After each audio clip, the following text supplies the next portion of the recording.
사울이 블레셋 사람을 쫓다가 돌아오매 어떤 사람이 그에게 말하여 이르되 보소서 다윗이 엔게디 광야에 있더이다 하니 사울이 온 이스라엘에서 택한 사람 3,000명을 거느리고 다윗과 그의 사람들을 찾으러 들염소 바위로 갈새 길가 양의 우리에 이른즉 굴이 있는지라 사울이 들을 보러 들어가니라 다윗과 그의 사람들이 그 굴 깊은 곳에 있더니 다윗의 사람들이 이르되 보소서 여호와께서 당신에게 이르시기를 내가 원수를 내 손에 넘기리니 내 생각에 좋은 대로 그에게 행하라 하시더니 이것이 그날이니이다 하니 다윗이 일어나서 사울의 겉옷자락을 가만히 베니라. 그리한 후에 사울의 옷자락 뱀으로 말미암아 다윗의 마음이 찔려 자기 사람들에게 이르되 내가 손을 들어 여호와의 기름 부음을 받은 내 주를 치는 것은 여호와께서 금하시는 것이니 그는 여호와의 기름 부음을 받은 자가 됨이니라 하고 다윗이 이 말로 자기 사람들을 금하여 사울을 해하지 못하게 하니라. 사울이 일어나 굴에서 나가 자기 길을 가니라. 그 후에 다윗도 일어나 굴에서 나가 사울의 뒤에서 외쳐 이르되 내 주 왕이여 하시매 사울이 돌아보는지라. 다윗이 땅에 엎드려 절하고 다윗이 사울에게 이르되 보소서 다윗이 왕을 해하려 한다고 하는 사람들의 말을 왕은 어찌하여 들으시나이까. 오늘 여호와께서 굴에서 왕을 내 손에 넘기신 것을 왕이 아셨을 것이니이다. 어떤 사람이 나를 권하여 왕을 죽이라 하였으나 내가 왕을 아껴 말하기를 나는 내 손을 들어 내 주를 해하지 아니하리니 그는 여호와의 기름 부음을 받은 자이기 때문이라 하였나이다. 내 아버지여 보소서 내 손에 있는 왕의 옷자락을 보소서. 내가 왕을 죽이지 아니하고 겉옷자락만 베었은즉 내 손에 악이나 죄가가 없는 줄을 오늘 아실지니이다. 왕은 내 생명을 찾아 해하려 하시니 나는 왕에게 범죄한 일이 없나이다. 여호와께서는 나와 왕 사이를 판단하사 여호와께서 나를 위하여 왕에게 보복하시려니와 내 손으로는 왕을 해하지 않겠나이다. 옛 속담에 이르 말하기를 악은 악인에게서 난다 하였으니 내 손이 왕을 해하지 아니하리이다. 이스라엘 왕이 누구를 따라 나왔으며 누구의 뒤를 쫓나이까. 죽은 개나 벼룩을 쫓음이니이다. 그런즉 여호와께서 재판장이 되어 나와 왕 사이에 심판하사 나의 사정을 살펴 억울함을 풀어주시고 나를 왕의 손에서 건지시기를 원하나이다 하니라. 오늘 본문의 말씀은 다윗이 어떻게 이럴 수 있나 하는 생각이 들고 한편으로는 참 감동이 되고 우리가 하나님을 의지하게 되는 말씀입니다. 성경을 읽었듯이 본문은 우리가 잘 아는 말씀입니다. 다윗이 지독한 원수이고 자신을 끝까지 괴롭히고 아픔과 고통을 주는 그 사울을 죽이지 않고 살려주는 장면입니다. 인간적인 생각으로는 잘 이해가 되지 않습니다. 그러나 오늘 원수를 사랑하는 이 다윗의 모습은 독자로 하여금 이 성경을 보는 사람으로 하여금 참 눈물이 날 만큼 큰 감동을 주고 있습니다. 우리가 지난번에 23장의 말씀을 같이 보았습니다. 다윗이 사울에게 또 쫓기는 장면을 보았습니다. 다윗이 시글락에 있을 때 사울이 시글락에 온다는 것 때문에 은혜를 원수로 갚는 이 시글락 사람들로 인해서 다윗이 십광야로 도망칩니다. 그런데 사울은 또 군대를 이끌고 십광야로 오게 되었고 다윗은 이제 산 하나를 두고 사울에게 잡히게 될 그런 도간에 든 지와 같은 상황이었습니다. 그런데 상상도 못했던 일이 발생했는데 블레셋이 이스라엘에 침노하였습니다 라는 소식을 사울이 듣게 되고 할 수 없이 사울은 눈앞에 있는 다윗을 다 잡은 다윗을 뒤로 하고 후퇴하였습니다. 그리고 오늘 본문은 블레셋을 쫓던 이 사울이 다시 다윗을 추격하는 말씀으로 24장 오늘 본문이 시작합니다. 그리고 어떤 첩보원이 사울에게 지금 다윗이 엔게디 강야에 숨어 있습니다 라고 고급 정보를 가져다 주었습니다. 다윗이 지금 정확히 어디에 위치해 있는지는 모르지만 엔게디에 있다라고 이렇게 하니 사울이 또 억울하게 놓칠 수 없습니다. 그래서 이스라엘 중에 3,000명을 데리고 여러분, 이스라엘 중에 그 많은 군대 중에 3,000명이니 용감하고 기술과 전투력이 뛰어난 그런 최정예 군사 3,000명을 사울이 다윗을 잡기 위해 선별했을 겁니다. 그리고 그들을 데리고 다시 집요하게 다윗을 수색합니다. 여러분, 우리가 사무엘상 말씀을 계속 보고 있지만 한 나라의 왕이 할 일이 많을 텐데 모든 국력과 인력과 에너지를 나라를 바르게 세우는 데 쓰는 게 아니라 한 인간 죽이는 일에, 자기 자리를 지키는 일에 낭비하고 있습니다. 온 마음과 정성과 힘을 다해서 사명을 감당하는 것에 집중하는 게 아니라 왕이라는 사람이 사람 죽이는 일과 자기를 보호하고 자기를 드러내는 일에 집중하고 있습니다. 사울이 하나님의 영이 그를 떠난 이후에 자기에게 집중하는 그 정도가 갈수록 나날이 더 심해지고 있습니다. 이런 사울이 최정예 부대 3,000명을 데리고 이제 엔게디로 갑니다. 엔게디는 식광야, 다윗이 이전에 있었던 식광야에서 동쪽으로 약 25km 떨어져 있었던 그런 지역입니다. 저도 신대원 졸업여행 때 이 지역을 갔었던 경험이 있습니다. 돈이 있어서 졸업여행을 갔던 건 아니고 동생의 후원으로 제가 졸업여행을 가게 되었습니다. 유다 광야 지역인데 신기하게 이 엔게디에는 물이 흐르고 있었고 또 그 엔게디 바로 옆에는 사해 바다가 펼쳐져 있었습니다. 그 엔게디는 절벽으로 둘러싸여 있었고 또 그 절벽에는 무수한 동굴이 많이 있습니다. 여러분, 이 설명만 보아도 어떻습니까? 도망자가 피신하기에 최적의 공간입니다. 물도 있고 그 광야 가운데 물도 있고 절벽이라서 요새 지역이고 동굴도 많아서 숨기에 딱 좋습니다. 은신처가 될 수 있는 곳입니다. 그런데 이제 사울이 엔게디에 도착했고 한 굴에 이르렀습니다. 사울이 뒤를 보기 위해서 굴 속으로 더 들어갑니다. 원문에는 발을 가리기 위해서라고 관용적인 표현으로 쓰이는데 이 말씀은 뒤를 보러 갔다라는 이 말은 용변을 보러 더 굴 안으로 들어간 겁니다. 무장 해제하고 편한 마음으로 뒤를 보기 위해 굴 안으로 들어갔습니다. 그런데 그곳에는 다윗과 그의 일행들이 함께 숨어 있었습니다. 그들은 아마 누가 지금 안으로 들어오고 있다라는 것을 감지했을 것이고 조용히 그 사람을 확인하고 상태와 상황을 파악했을 겁니다. 그런데 여러분, 이를 보는 사람이 누굽니까? 사울입니다. 그토록 다윗을 괴롭히는 미치광이 사울입니다. 덩달아 다윗과 함께하는 사람들도 이 사울 때문에 이를 갈고 있었을 겁니다. 당장이라도 이 사울을 덮쳐서 이 왕 같지도 않은 사람을 칼로 쳐 죽이고 싶었을 겁니다. 다윗만 고통스러운 게 아니라 그의 일행들도 괴롭습니다. 더구나 인생의 약자들이 다윗에게 몰려왔었고 다윗에게 와서도 이런 도망 신세를 하고 있으니 사울을 향한 그들의 마음은 더 미움이 커져갔을 겁니다. 그런데 지금 그 원수가 바로 코앞에 있습니다. 군대도 없이, 군대도 멀찍이 있고 혼자 아무 힘도 쓸 수 없는 그 굴 안으로 들어온 상황입니다. 그리고 다윗의 일행들이 말합니다. 이날은 바로 그날입니다. 여호와께서 우리의 원수를 당신의 손에 넘긴다고 하였는데 바로 그 역사적인 날입니다. 우리가 그토록 기다린 날입니다. 하나님께서 원수 갚는 좋은 날을 우리에게 드디어 허락해 주셨습니다. 그러니 생각대로 하십시오 라고 이렇게 아주 흥분된 감정으로 굴 안이기 때문에 조용히 다윗에게 말했을 겁니다. 여러분, 하나님의 인도 같습니다. 아주 좋은 기회입니다. 드디어 그동안의 눈물과 억울함과 가슴에 겹겹이 쌓여 있었던 그 많은 한이 풀려지는, 속이 시원해지는 순간입니다. 원수가 눈앞에 있습니다. 그러나 여러분, 다윗이 어떻게 합니까? 바로 달려들지 않습니다.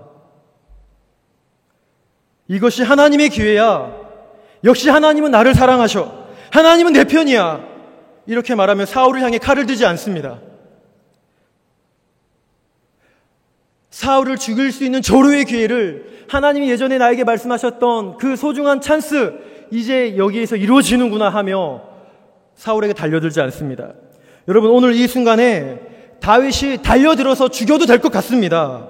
우리가 사무엘 전체를 봐도, 사무엘 상하 전체를 봐도 사울은 이미 패한 왕이고 다윗이 이스라엘의 왕으로 세워지는 그런 과정이기에 오늘 이 예언, 여호와께서 원수를 내 손에 넘긴다라는 이 말은 무리한 말이 아니라 정확한 말씀입니다.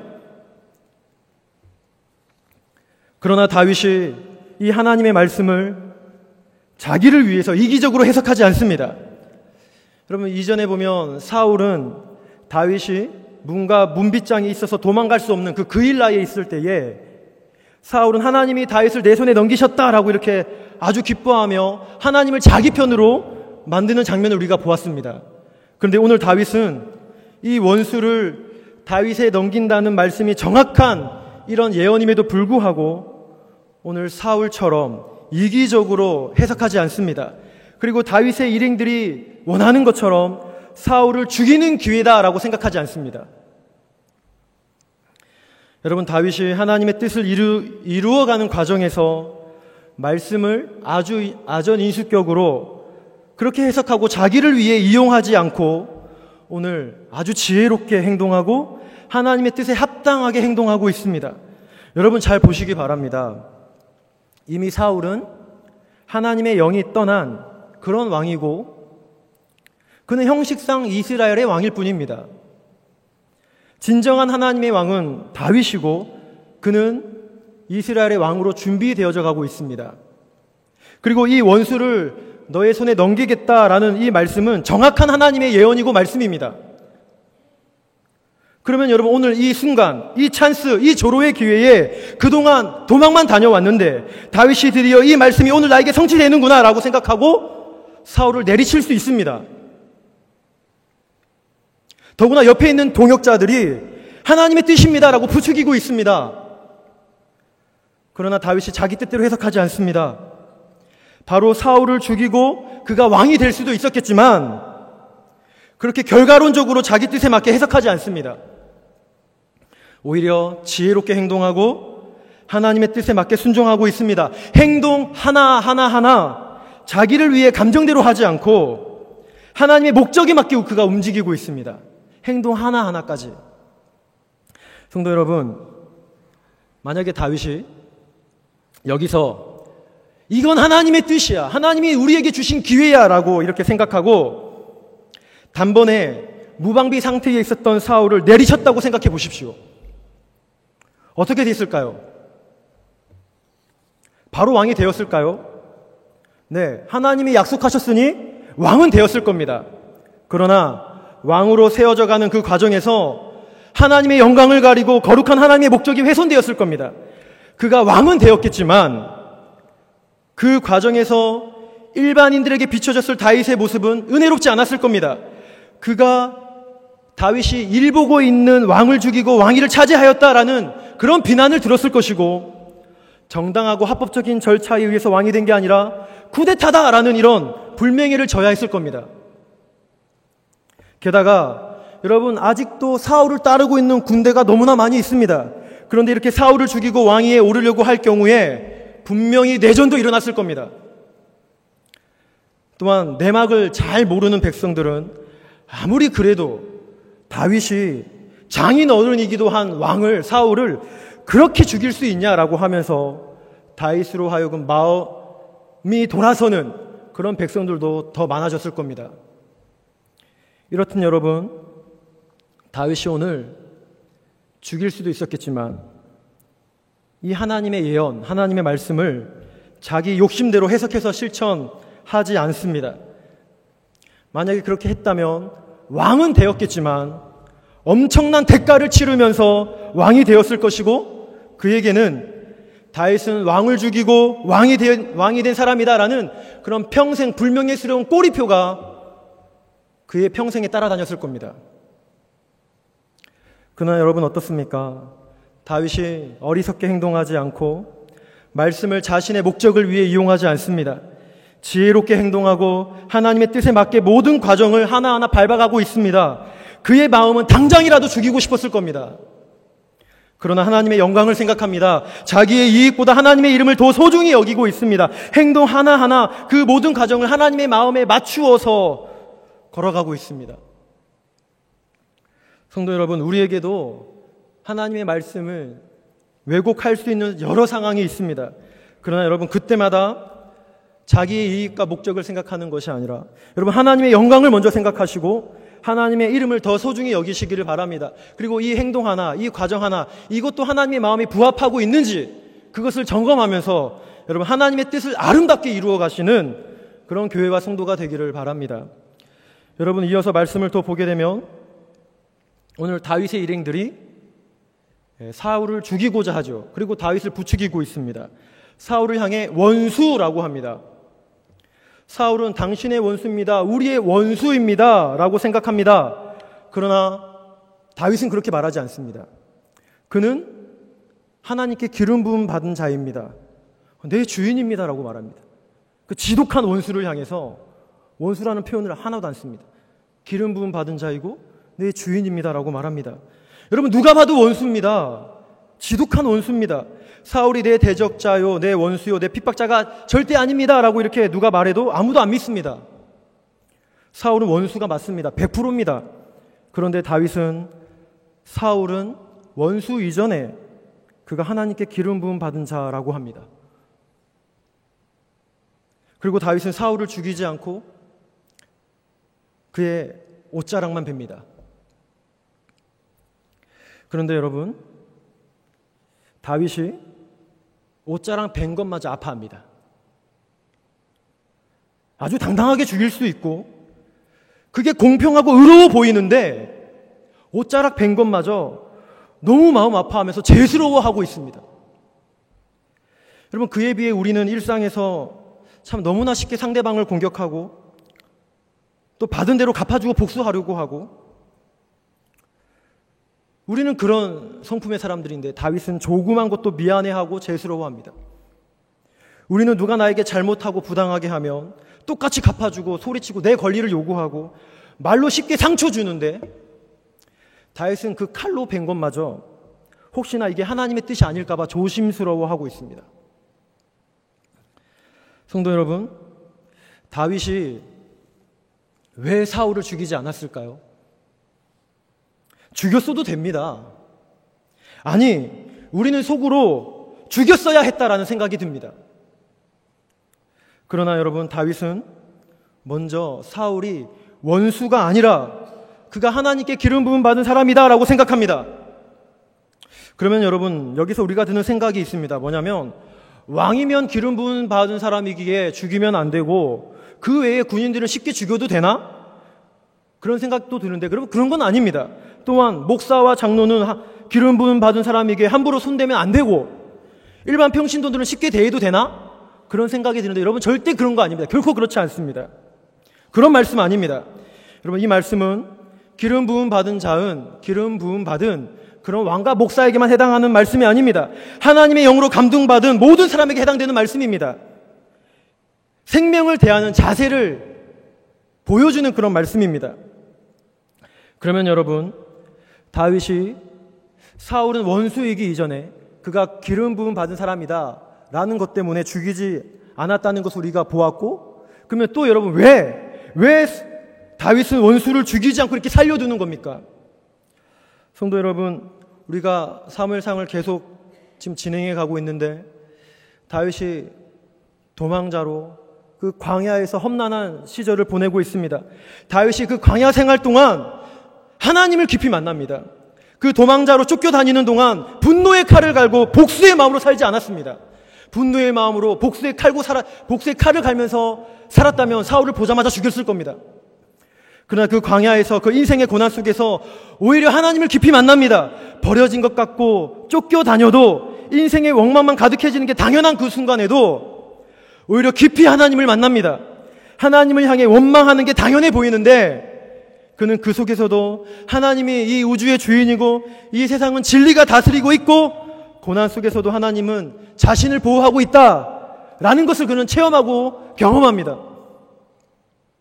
비록 도망자로 살고 있지만, 정말 눈물이 가득한 광야를 걷고 있지만, 인생의 고비마다 살려주시고 피할 길을 주시는 그 하나님을 경험하면서 하나님께서 얼마나 자신을 사랑하는지, 생생하게 광야에서 체험합니다. 왕궁에서 호화스럽고 사치스러운 왕은 전혀 실제하시는 하나님을 누리지 못하지만 광야의 이 고난 속에서 다윗은 원수까지 품을 수 있는 하나님의 사람으로 준비되고 있습니다. 그 인생을 다스리는 그 하나님의 손에 다윗이 이스라엘의 왕으로, 하나님의 왕으로 준비되고 있습니다. 성도 여러분, 다윗이 지금까지 이스라엘이 그토록 그리워하는 그런 왕인 이유가 무엇입니까? 하나님께서 사도행전에 다윗은 내 마음에 합한 자다라고 이렇게 하나님께서 칭찬해 주시죠. 여러분, 그 이유가 어디에 있다고 생각하십니까? 여러 가지 이유가 있을 겁니다. 그러나 오늘 본문을 통해 볼 때 오늘 이 원수를 죽이지 않고 원수마저 하나님의 형상으로 여기는 다윗을 하나님께서 귀하게 여기십니다. 다윗이 광야 생활 동안 하나님께서 내 인생을 사랑하시고 소중하게 여기시는 그런 것을 경험하면서 하나님은 나뿐만 아니라 원수까지도 소중히 여기시고 아끼시는 분이구나. 그분이 하나님이시구나 라는 것을 다윗은 압니다. 나만 사랑하는 하나님이 아니라 원수까지도 사랑하시는 하나님이라는 것을 다윗은 그 깊은 하나님을 경험했던 겁니다.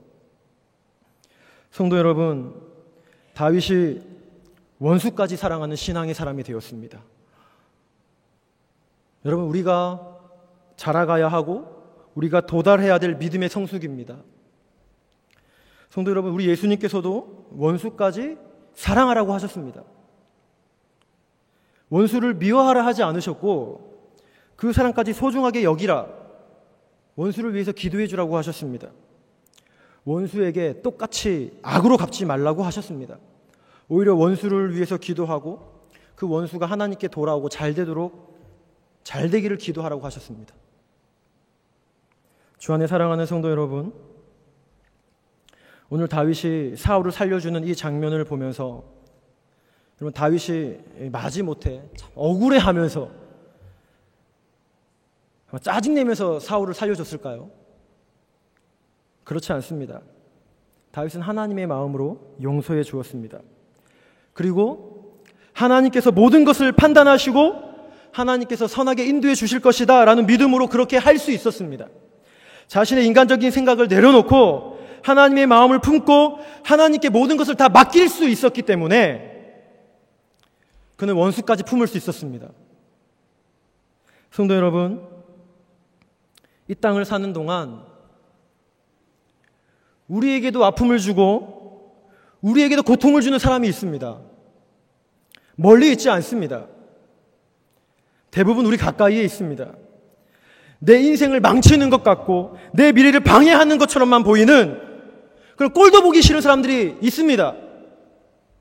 때로는 욕해주고 싶고 때로는 복수해주고 싶고 하나님이 좀 벌 좀 내려주셨으면 하는 그런 인간적인 생각이 들 때도 있습니다. 우리 주위에 내 마음을 찌르고 눈물 나게 하는 사람이 있습니다. 나는 크게 잘못한 거 없는 것 같은데 내 눈에 눈물 나게 하는 사람이 있습니다. 그래서 예수님의 말씀처럼 용서해라, 그래도 용서해라 라는 말씀을 기억하면서 용서하라고 해서 그냥 용서해 주려고 하면, 봐주려고 하면 왠지 억울하고 바보 같아 보이고 용서가 되지 않고 왠지 그렇게 하면 그렇게 안 하는 게 하나님의 뜻인 것처럼 생각되는 그런 여러 가지 상황도 있습니다. 그러나 여러분 어떻습니까? 성경은, 하나님의 말씀은 우리에게 말하기를 원수 갚는 것이 너희에게 있지 않고 하나님께 있다고 합니다. 원수 갚는 것은 너희 손에 있는 게 아니라 나에게 있다, 하나님의 손에 있다라고 말씀하십니다. 너희의 인생에 원수가 없을 것이다 라고 말하지 않습니다. 우리 인생에 내 마음을 힘들게 하고 지치게 만드는 사람이 있다고 합니다. 그때마다 똑같이 상대하는 게 아니라 하나님께 맡기라고 합니다. 내 힘으로 감당할 수 없으니 하나님께 맡기라는 겁니다. 내가 해결하는 것보다 하나님이 더 완벽하게 해결해 주시니 하나님께 맡기라는 겁니다. 그리고 그를 위해서 기도해주고 그를 선대해주고 악을 선으로 갚으라고 말씀하십니다. 하나님이 내 영혼을 소중하게 여기시듯 그 원수도 하나님의 형상이다라는 것을 기억하며 위에서 기도해주라고 하십니다. 주 안에 사랑하는 성도 여러분, 그런 하나님의 백성이 되시길 바랍니다. 우리 인간의 힘으로는 도저히 도달할 수 없는 그런 경지지만 오늘 다윗이 그 광야의 고난에서 하나님을 깊이 만나 그 원수까지 품는 사람이 되었듯이 성도 여러분, 그렇게 주님과의 깊은 만남과 사귐으로 여러분 나의 원수까지도 품어낼 수 있는 그런 사람이 되시길 바랍니다. 원수 만들면서 살아가는 사람이 아니라 원수까지 품어줄 수 있는 그런 믿음의 대장부가 되시길 바랍니다. 우리 예수님께서 그렇게 십자가에 죽기까지 원수들을 끌어안으셨던 것처럼 그런 사랑의 사람이 되어야 합니다. 여러분 참 예수님께서 우리에게 요구하시는 신앙의 수준이 굉장히 높지 않습니까? 지식적인 것뿐만 아니라 내적인 수준, 우리 교회를 원하는 수준, 우리 한 사람을 원하는 그 신앙의 수준이 그 하늘로부터 임하는 구원의 큰 은혜를 받을 만한 그 자격이 얼마나 높은지 말씀을 볼 때마다 참 그 위치가, 그 자리가 쉽게 가는 자리가 아니구나, 너 정말 어마어마한 위치구나 라는 것을 깨닫게 됩니다. 성도 여러분, 이렇게 원수까지 사랑하는 사람이 되었을 때 어떤 역사가 나타납니까? 어떤 역사가 나타날까요? 우리가 다 읽진 않았지만 16절부터 나오는 말씀을 보게 되면 16절 본문을 한번 보십시오. 사울이 말합니다. 그 옷자락을 들고 있는 사울을 보면서, 다윗을 보면서, 내 아들 다윗아, 이게 내 목소리가 아니냐 하고, 여러분 어떻게 하고 있습니까? 울고 있습니다. 아마 그 자기의 옷자락을 들고 있는 다윗을 보며 사울은 통곡했을 겁니다. 사람이 원수를 만나면 죽이는 법인데 그렇게 하지 않고 악을 선으로 갚고 자신에게 선대하는 다윗을 보면서 울고 있습니다. 그 미치광이 사울의 마음이 찌를 듯이 아팠을 겁니다. 머리에 숯불을 얹어놓은 듯 얼굴도 뜨거웠겠지만 그의 마음이 감동하고 녹아지고 풀어지고 있습니다. 성도 여러분, 오늘 사울이 이 다윗의 원수까지 사랑하는 모습에 감동합니다. 비록 지금 이 장면이 일시적이지만 그의 마음이 물 녹듯이 녹아지고 있습니다. 사람들은 사울을 향해 다윗이 너를 죽이려 한다, 너의 자리를 빼앗는다라고 이렇게 말하지만 오늘 이 다윗의 행동에 사울이 그동안의 오해가 사라지고 사울의 죽어있는 양심이 깨어나고 있습니다. 다윗을 향해 창을 날려도 이 사울에게 죄책감이 없었는데 오늘 이런 위대한 사랑 앞에 사울의 병든 양심이 살아나고 죄에 대한 감각이 꿈틀거립니다. 그리고 사울이 말합니다. 나는 너를 학대했는데 너는 나를 선대하구나. 너는 나보다 의롭다. 성도 여러분, 오늘 우리가 살아가야 할 방법입니다. 그리스도인이 살아가야 할 삶의 방법입니다. 우리는 학대받을지라도, 때로는 억울할지라도 여러분 선대할 수 있는 신앙의 사람이 되어야 하고 예수님의 방법으로 살아가는 믿음의 사람이 되어야 합니다.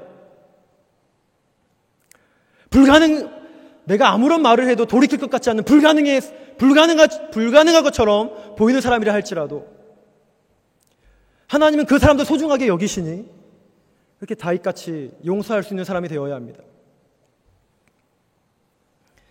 우리는 할 수 없지만 주 안에 사랑하는 성도 여러분, 예수님이 도우십니다. 성령님께서 은혜로운 마음을 부어주십니다. 하나님께서 다 보고 계시고 알고 계시고 선대하는 자에게 승리의 길로 인도해 주십니다. 내가 하는 것보다, 우리의 생각보다 하나님께서 더 영광스러운 길로 인도해 주십니다. 말씀의 결론을 맺겠습니다. 성도 여러분, 다윗이 그 주위의 일행들이, 함께하는 공동체 사람들이 사울을 죽이십시오라고 부추기죠. 그럼에도 불구하고 다윗이 그 일행들의 말에 흔들리지 않고 오히려 그 일행들에게 사울을 죽이면 안 된다라고, 해하지 말라라고 이렇게 말리고 그리고 동굴을 빠져나갑니다. 그리고 8절에 보게 되면 옷자락을 베고 동굴로 나간 뒤에 8절에 보면 다윗이 사울의 뒤에서 외칩니다. 여러분, 다윗이 사울을 뭐라고 불렀을까요? 저 같으면 야, 이 죽일 놈아 이렇게 불렀어요. 야, 이 왼수야 이렇게 저 같으면 그렇게 불렀을 것 같습니다. 왼수잖아요. 왼수야 이렇게 불러야죠. 그런데 다윗은 내 주 왕이여 라고, 그리고 예를 다해서 땅에 엎드려 절합니다. 그리고 하는 말이 왕이여, 왕은 어찌하여 다윗이 왕을 해하려 한다라는 그렇게 말하는 사람들의 말을 들으십니까? 나는 여전히 왕을 아끼고 있습니다. 옷자락을 보여주며 그렇게 말을 합니다. 성도 여러분, 보십시오. 지금 다윗과 사울은 원수지요. 그런데 여기서 보듯이 우리가 또 볼 수 있는 것은 다윗과 사울 사이를 안 그래도 원수지간인데 더 갈라놓는 사람들이 있습니다. 사울에게 다윗이 당신을 죽이려고 합니다. 당신의 자리를 빼앗으려고 합니다. 이 원수의 관계를 해결하려고 하는 사람이 아니라 더 원수를 만들어 놓는 사람들이 있다는 겁니다. 사람 사이에 이해를 시키고 화평을 도모하게 하는 사람이 아니라 더 오해를 크게 만들고 더 문제를 확대해서 더 이상 화해되지 못하도록, 더 이상 문제가 해결되지 못하도록 불쏘시개 같은 삶을 살아가는 그런 사람들이 있다는 겁니다. 해야 할 말과 하지 말아야 될 말, 그런 거 전혀 관심 없습니다. 관계 없습니다.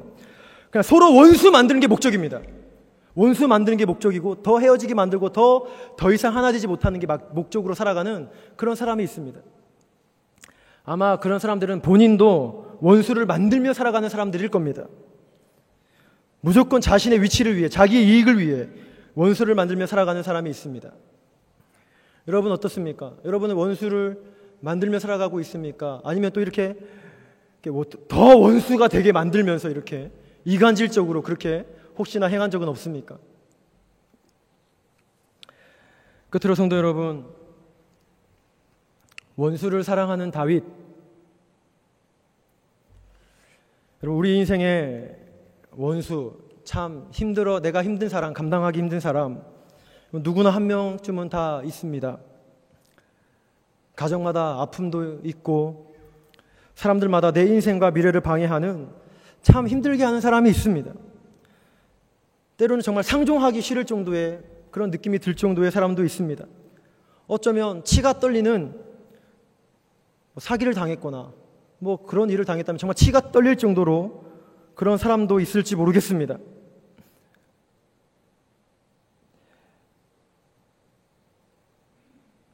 이렇게 된 게 누구 때문이야 라고 생각하면서 오히려 원망만 이렇게 계속되는 그런 사람도 있을 겁니다.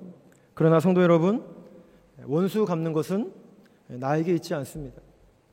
오직 하나님께 있습니다.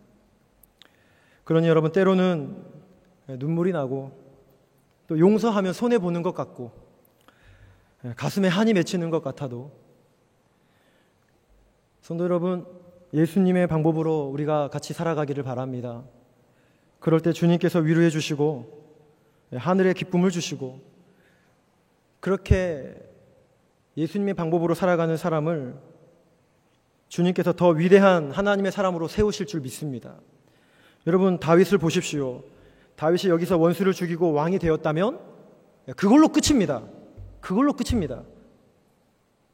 그러나 그가 이렇게 용서하고 주님의 방법을 선택하니 후에 그가 왕이 되었을 때 그와 반대편에 있었던 사람들까지 다 다윗에게 충성하게 되고 다 다윗을 인정하고 따르게 되는 이스라엘의 그런 성군이 됩니다. 하나님께서 그를 그렇게 그 자리까지, 모두 다 존경하는 자리까지 세워주셨습니다. 원수까지 품는 사람이 되었기에. 그러니 성도 여러분, 더 그렇게 하나님께 영광을 돌리는 다윗의 모습을 보면서 성도 여러분, 이제 우리 서문교회가 담임 목사님과 함께 새롭게 시작하는 이런 시점에 여러분, 이런 놀라운 사랑을 가지고 행하시기를 바랍니다. 미움과 원수된 마음으로는 온전한 신앙생활을 영위할 수 없습니다. 여러분, 누군가를 미워해 본 적 있지 않습니까? 누군가 때문에 마음이 답답해서 그렇게 살아갈 때 여러분 기도가 잘 되던가요? 기도가 안 됩니다. 될 수가 없습니다. 미움 가득한 마음으로는 우리의 기도가 하나님께 올라가지 않습니다. 그렇다고 여러분 당장에 지금 누구에게 누군가를 찾아가서 용서하고 화해하라, 그런 말은 아닙니다. 하나님께서 우리에게 부드러운 마음을 주시기를 간구하시고, 하나님의 때에, 모든 것이 하나님의 때에, 적당한 때에 하나님께서 모든 것을 하나 되게 해주십시오, 화목하게 해주십시오, 원수들을 해결해 주십시오 라고 이렇게 기도하면서 믿음의 길을 걸어가십시오 라는 말씀입니다. 그러니 성도 여러분, 이 정도의 사랑까지 성장하셔서 여러분 하나님의 뜻을 이루어드리고 정말 다가오는 미래도 섬길 수 있는 그런 우리 교회와 성도가 되기를 주님의 이름으로 축복합니다.